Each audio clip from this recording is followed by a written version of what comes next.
Hey everyone, Donny Walker here. How's it going today? It's Wednesday, it's hump day. Just finishing off some 390s. I just ported 3 cylinders and I'm just going to assemble them all now. The 390s, I do some more exhaust duration of it and some intake duration.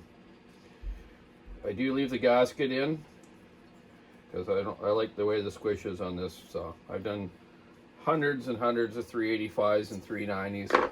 I never have a problem with any of them. They get decent power and they last a long time. So this one's been ported now. I'm just putting the intake clamp on. I always lay out my bolts that I'm using right now. These ones I never have to strip down too far. I will later on change the coil when I go down to Walker's where I get the coils at and put that onto the unlimited coil. I like to run these saws at around 13.6, 13.8 in that RPM range. They do come with a rev limiter ignition, the blue one, that is 13 thousandths, which is fine, but some of the guys just love the little bit more RPM to when they're limbing and processing the wood, right? So the gasket's still on. I just put the bearing in, some lube on that wrist pin, and you put the piston on. Remember your pistons on most two strokes, let's say.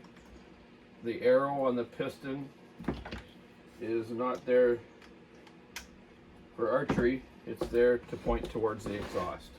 So arrow to the exhaust on pretty much all chainsaws that I've ever seen. And also, you know, you got to realize where your ring gaps are, right? You know, your ring gap on your piston, these both the top ring and bottom ring are on the intake side, where a lot of the new straddle one saws, like Stills and some Huskies,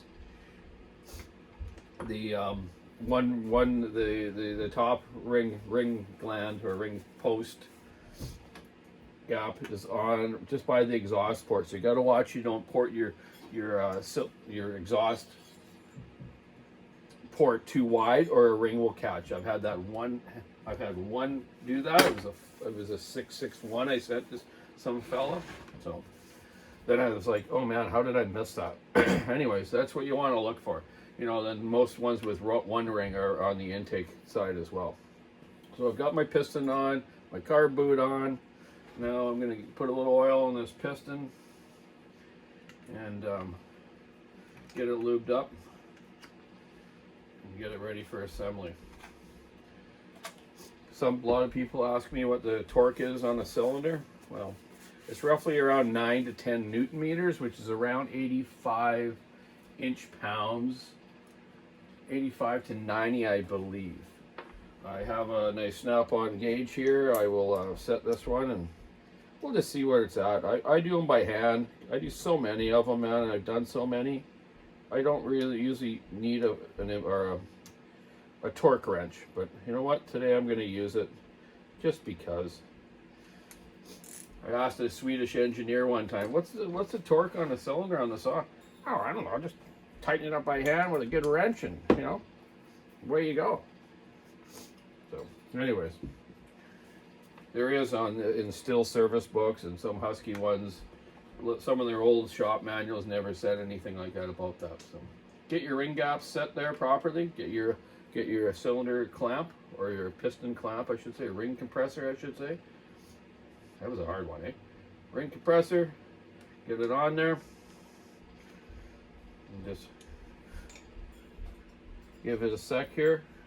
I always put the cylinder bolts in first too, which I just didn't, but I always do. So that way when I just get it on the piston, I can instantly start torquing it down.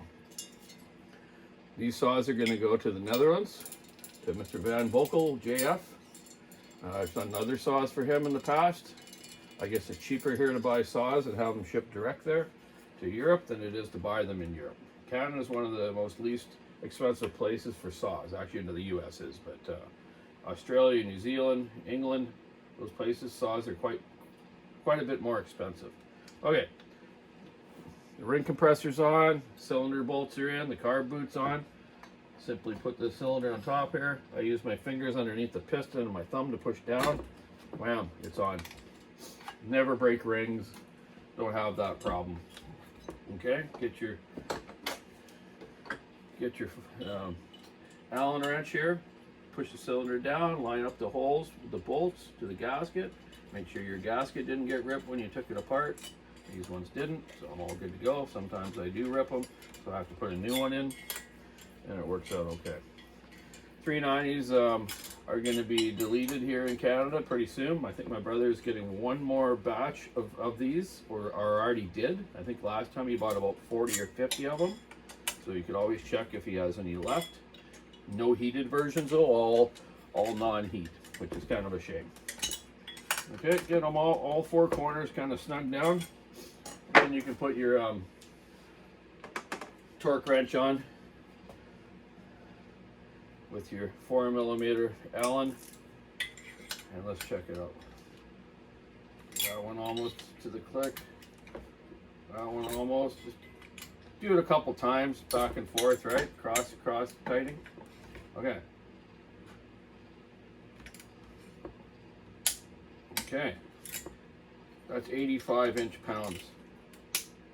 Feels about right to me, about the way I would do it by hand. Yep.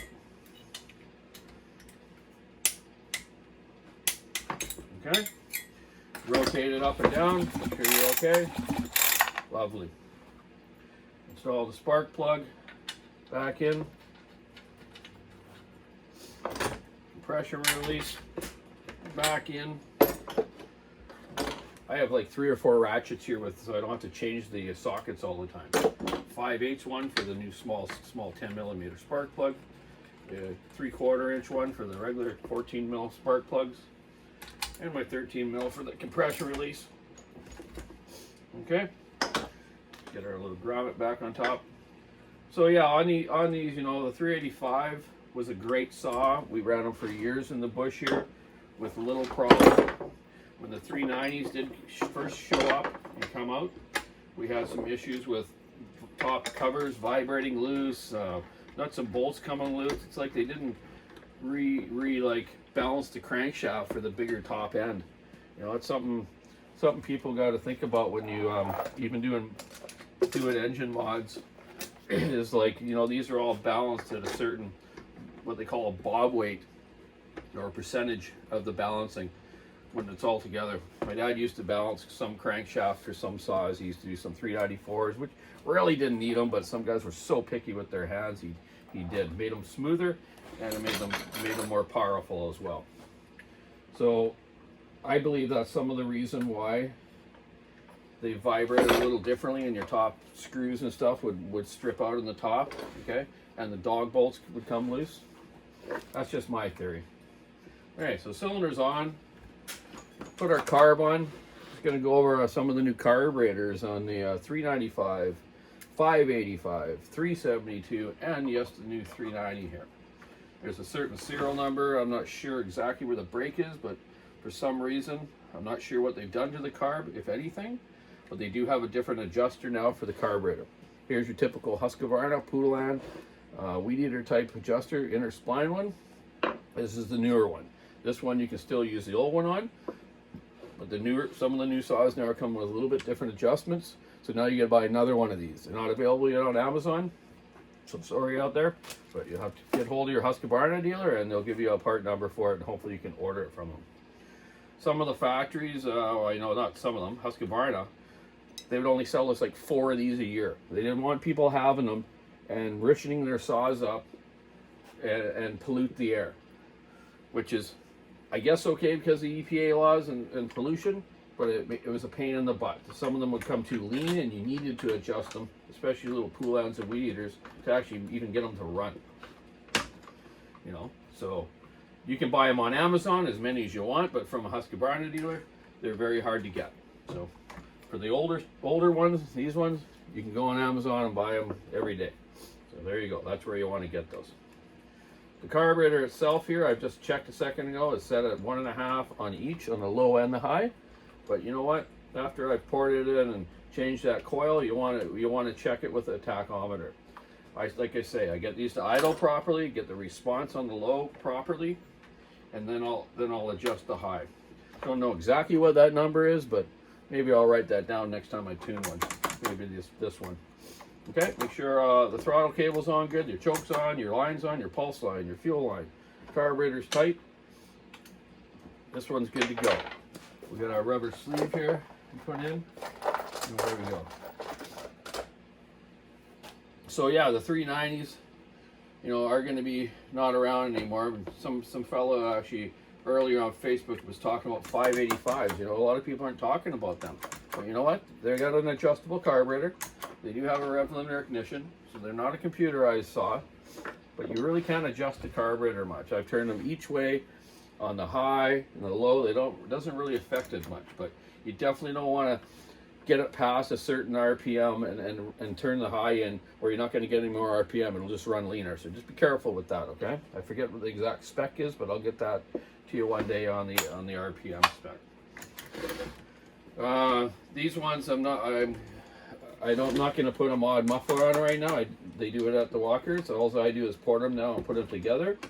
But on used builds, I'll do them completely and make sure they're running right. I just know these will work right, and they'll be run down there and RPM set up in the way you go.